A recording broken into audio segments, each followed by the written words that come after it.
दोस्तों नमस्कार। Delhi Meerut rapid train के लिए आज एक बहुत बड़ा स्टेप लिया गया है और एक बहुत बड़े लोन एग्रीमेंट पर सिग्नेचर हुए हैं आज।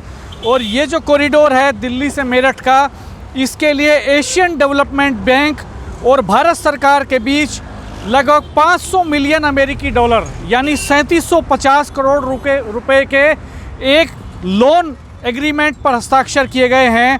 500 मिलियन डॉलर का ये जो लोन है, ये जो फंड है, ये एशियन डेवलपमेंट बोर्ड द्वारा हाल में जो सैंक्शन किया गया था, 1 बिलियन डॉलर का जो लोन था, उसका ये पहला पार्ट है, पहला हिस्सा है। और भारत सरकार की तरफ से ऋण समझौते पर वित्त मंत्रालय में आर्थिक कार्य विभाग के अतिरिक्त सचिव समीर कुमार खरे, एडीबी के इंडिया रेजिडेंट मिशन के कंट्री डायरेक्टर केनिची यकोमा ने हस्ताक्षर किए। और आवास एवं शहरी मामलों के मंत्रालय, एडीबी और एनसीईआरटी के वरिष्ठ अधिकारी इस मौके पर मौजूद थे। एनसीईआरटी के एमडी विनय कुमार सिंह बताते हैं कि निर्बाध मल्टी मॉडल कनेक्टिविटी भविष्य में लोगों को यात्रा करने के तरीके को प्रभावित करेगी। और एनसीआर में ये जो रैपिड ट्रेन का प्रोजेक्ट है, ये दुनिया में सबसे बेहतरीन एक प्रोजेक्ट में से एक होगा। और एनसीआर इस समय दुनिया के सबसे तेज़ी से बढ़ते हुए क्षेत्रों में से एक है। यहाँ पर ट्रांसपोर्टेशन की जो डिमांड है उसको आरआरटीएस पूरा करेगा।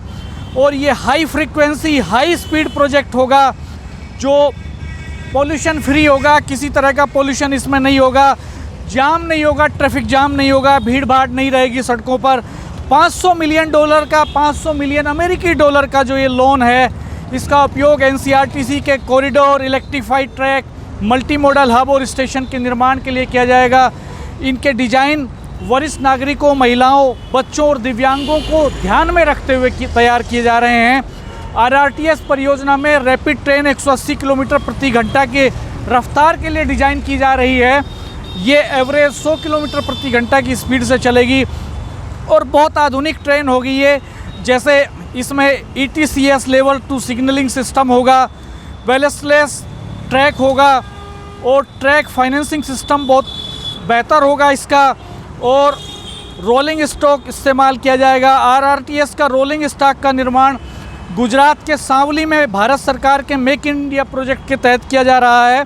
और फेज़ 1 के तीनों आरआरटीएस कॉरिडोर, जिसमें दिल्ली मेरठ कॉरिडोर है, जिसमें दिल्ली गुरुग्राम SNB अलवर कॉरिडोर है, जिसमें दिल्ली पानीपत कॉरिडोर है, वो तीनों ज्वाइन करेंगे सराय काले खां में। तीनों का इंटरचेंज बनेगा सराय काले खां में। और आरआरटीएस स्टेशनों को परिवहन के अन्य माध्यमों जैसे मेट्रो ट्रेन से जोड़ा जाएगा, रेलवे स्टेशनों से जोड़ा जाएगा, इसको एयरपोर्ट से लिंक किया जाएगा। और ये ग्रीन कॉरिडोर एक डेवलप होगा जो पोल्यूशन फ्री ट्रांसपोर्टेशन उपलब्ध कराएगा। एक और बड़ा कदम आज ये लिया गया है कि मोदीपुरम में जो डिपो बनना है रैपिड ट्रेन का, उस डिपो के लिए वहाँ पर जो हाई टेंशन लाइनें थी, उनके शिफ्टिंग का काम आज पूरा हो गया है। अब लैंड एक्विजिशन का प्रोसेस शुरू होने वाला है बहुत जल्द। लैंड एक्विजिशन के लिए अभी सारे खसरा नंबर की डिटेल्स डिक्लेयर की जानी है। हम आपको अगले वीडियो में बताएंगे कि किन किन खसरा नंबरों की ज़मीन मोदीपुरम में एक्वायर की जाएगी डिपो के लिए। अभी दुहाई के लिए, अभी 3 दिन पहले दुहाई के लिए, दुहाई में जो डिपो तैयार होगा, उस डिपो के लिए लैंड एक्विजिशन का डिक्लेरेशन हुआ है। खसरा नंबरों की डिटेल एडवर्टाइज की गई है। डिटेल के साथ हमने पिछले वीडियो में आपको बताया था कि 3 गांवों की ज़मीन यहाँ डिपो में ली जाएगी, भीकनपुर, बसंतपुर, सैंथली और दुहाई। तो ये इस तरह से दोनों डिपो का काम भी अब आगे बढ़ गया है। और दिल्ली में भी काम शुरू हो चुका है। हमने 2 दिन पहले वीडियो डाल के आपको अपडेट किया था कि दिल्ली में भी अब काम शुरू हो चुका है। 13 किलोमीटर का हिस्सा इस प्रोजेक्ट का दिल्ली में पड़ता है। बाकी 82 किलोमीटर्स का पूरा प्रोजेक्ट है, जिसका बाकी हिस्सा यूपी में पड़ता है। अभी ये केवल मेरठ तक जाएगी। और मुजफ्फरनगर के जो सांसद हैं और केंद्र सरकार में मंत्री हैं डॉक्टर संजीव बालियान, वो लगातार ये डिमांड कर रहे हैं कि इस प्रोजेक्ट को मुजफ्फरनगर तक सैंक्शन किया जाए। अभी तक ये उनकी जो डिमांड है वो मंजूर नहीं हुई है। अगर वो मंजूर होती है तो ये अपडेट भी हम आने वाले समय में आपको देंगे। फ़िलहाल ये दिल्ली से मोदीपुरम मेरठ तक के लिए डिज़ाइन किया जा रहा है और इस समय बहुत तेज़ गति से काम चल रहा है। बड़ी संख्या में कोरोना पॉजिटिव पाए गए थे यहाँ काम करने वाले लोग, 50 से ज़्यादा लोग। उसके बावजूद लगातार काम चल रहा है। काम की रफ्तार पर कोई असर नहीं पड़ा है।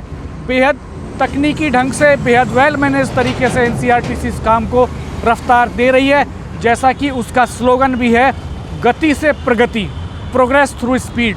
तो वो इस मिशन में लगे हुए हैं। हम जल्द ही आपको अगले अपडेट्स देंगे। हमारे चैनल को सब्सक्राइब कीजिए, बेल आइकन प्रेस कीजिए और अपना ध्यान रखिए। नमस्कार।